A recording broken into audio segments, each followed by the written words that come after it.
মসজিদ তো নয়, যেন কোনো রাজকীয় প্রাসাদ।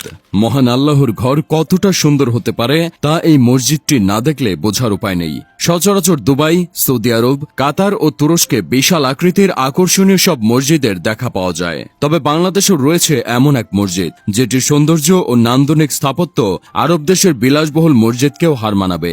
বাংলাদেশের সবচেয়ে বিলাসবহুল এই মসজিদের নাম মসজিদ আল মুস্তাফার।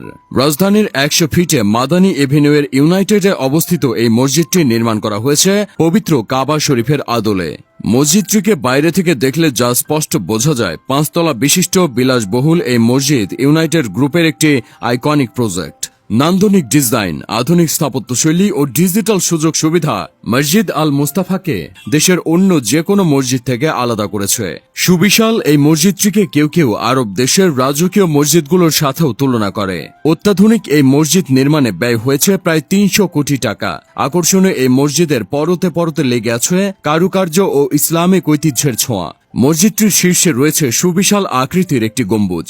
মসজিদ আল মুস্তাফার সামনের অংশে কালো রঙের মাধ্যমে ফুটিয়ে তোলা হয়েছে পবিত্র কাবা শরীফের আকৃতি, যার উপর বড় বড় হরফে লেখা আছে মহান আল্লাহ তাআলা ও তার পেয়ারা নবী হযরত মুহাম্মদ সাল্লাল্লাহু আলাইহি ওয়াসাল্লামের নাম। তাছাড়া মসজিদের ভেতরে মেম্বারের ওপরের দিকে লেখা আছে লা ইলাহা ইল্লাল্লাহু মুহাম্মাদুর রাসূলুল্লাহ।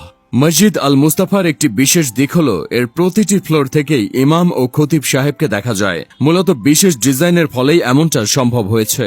তাছাড়া এই মসজিদে কোনো আলাদা জানালা নেই। এটি এমনভাবে নির্মাণ করা হয়েছে যার ফলে প্রাকৃতিক আলোতে গোটা মসজিদ আলোকিত থাকে। সেই সাথে মসজিদের প্রতিটি ফ্লোরে আলাদা আলাদা এসির পরিবর্তে গোটা মসজিদে একটি সেন্ট্রাল এয়ার কুলিং সিস্টেম বসানো হয়েছে, যার ফলে মসজিদের প্রতিটি ফ্লোর সমানভাবে শীতল হয়। মসজিদ আল মুস্তাফার বেছানো কার্পেটগুলো এবং দেয়ালে বসানো মার্বেল পাথরগুলো চীন থেকে আনানো হয়েছে। নান্দনিক এই মসজিদকে আরো বেশি আকর্ষণীয় করে তোলার জন্য এটির অভ্যন্তরে বসানো হয়েছে 16 লাখ টাকার বিশাল ঝাড়বাতি।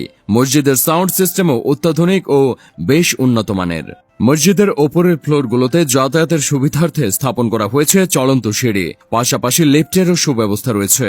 আর মসজিদটির অজুখানায় গেলে মনে হবে আপনি বাংলাদেশ নয় বরং বাইরের কোনো দেশের অজুখানায় চলে এসেছেন। ঢাকার সুবিশাল এই মসজিদে নারী পুরুষ মিলিয়ে একসাথে প্রায় 11,000 মানুষ নামাজ আদায় করতে পারেন। মসজিদে নারীদের জন্য আলাদা নামাজের ব্যবস্থা থাকায় তারাও জামাতে শামিল হয়ে আল্লাহর ইবাদত করতে পারেন। সেই সাথে যারা দাঁড়িয়ে নামাজ আদায় করতে পারেন না তাদের জন্য এই মসজিদে আরামদায়ক বসার ব্যবস্থাও করা হয়েছে। দৃষ্টিনন্দন সৌন্দর্যের কারণে প্রতিদিন অসংখ্য পর্যটক ছুটে আসে মসজিদ আল মুস্তাফার প্রাঙ্গণে।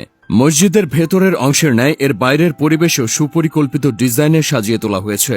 পানির ফোয়ারা, খেজুর গাছ, দৃষ্টিনন্দন ওয়াকওয়ের পাশাপাশি চারপাশের সবুজ ঘেরা প্রকৃতি মসজিদ আল মুস্তাফার সৌন্দর্যকে আরো কয়েক গুণ বাড়িয়ে দেয়। দৃষ্টিনন্দন ইন্টেরিয়র, মনোমুগ্ধকর ক্যালিওগ্রাফি, নির্মল প্রকৃতি ও আধুনিক ডিজাইন সবকিছু মিলে মসজিদ আল মুস্তাফা যেন আল্লাহর ইবাদত পালনের এক বেহেশতি স্থান। ভিডিওটি ভালো লেগে থাকলে আমাদের ইউটিউব চ্যানেলটি সাবস্ক্রাইব করে পাশেই থাকুন।